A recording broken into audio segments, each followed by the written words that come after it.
For the last day of the unit, for Unit 10, we are going to be talking about how we find unknown angles. I'm going to have you flip the paper over to a couple of more basic questions, and you can see that we are asked to find the angle measures that are labeled in the picture. So if this is the angle that I'm looking for, and we go back to our idea of SOHCAHTOA, keep in mind that this is still the adjacent and this is still the hypotenuse. So I could set up my formula for the cosine of the angle equals adjacent over hypotenuse, and I could put in what I know. And you can see that angle A, the A that's there, is the variable that I don't know how to find. I don't have. That's what I'm looking for. So we're talking today about how it is that we're going to get this A alone so we know how big that angle is. So essentially right now it's not alone because this cosine is here, so we need to move it to the other side. So we're going to talk about how we go about undoing the word cosine. And when we undo the word cosine and we move it to the other side, it means that we are going to have to inverse cosine. And when we inverse cosine to make it go away on the left, and we move it to the right, we write it as cosine to the -1 exponent.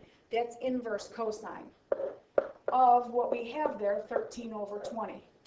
On your calculator, you are going to type in second cosine, and you're going to see on your screen that cosine -1 shows up of 13 divided by 20. So you're going to type in that second cosine, and it's going to come back and tell you, in this case, that A is equal to 49.458, 39813, which is rounded to the nearest degree, 49 degrees. So this is the first time in the whole unit that you've actually been asked to find degree measures, and all it is a matter of doing inverse on the other side. If I'm looking at part B, this is the angle I'm looking for. This is opposite and hypotenuse, so I know I'm doing the sine of B equals 40 over 42. If I have to get B alone, sine has to move to the other side. When it moves over, it becomes inverse sine. So 40 over 42, type that into my calculator, and I get 72.24720.984, rounded to the nearest degree, 72 degrees. In question C, kind of running out of room here, in question C, here's the angle I'm looking for, opposite, adjacent. So I'm using tangent, so this is the tangent of C equals 14 over 29. I'm solving for C, so tangent needs to go to the other side. So C is going to equal tan inverse tangent, 14 over 29. Make sure you can type this into your calculator and get the right number. It's really more of a calculator lesson than anything else. Do you know how to put that into your calculator and get the right answer? So if we take a look at question 4, how is this used? You can see that they're talking about there being a shelf built to hold textbooks and other supplies.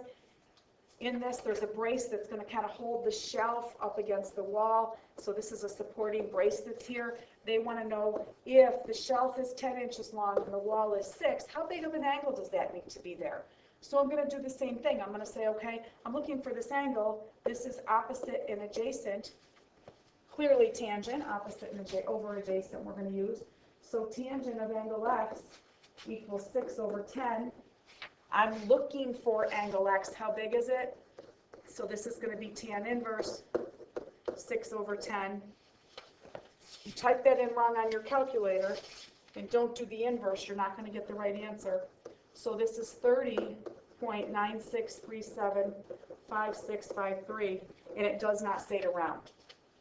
Probably if you were a builder, you would really go through and round, but you do not have to here. So this entire lesson was based on how do you get the angle alone, and it's the inverse of those trig functions. So rather short lesson, very easy to do, especially now that you already know all of that trig.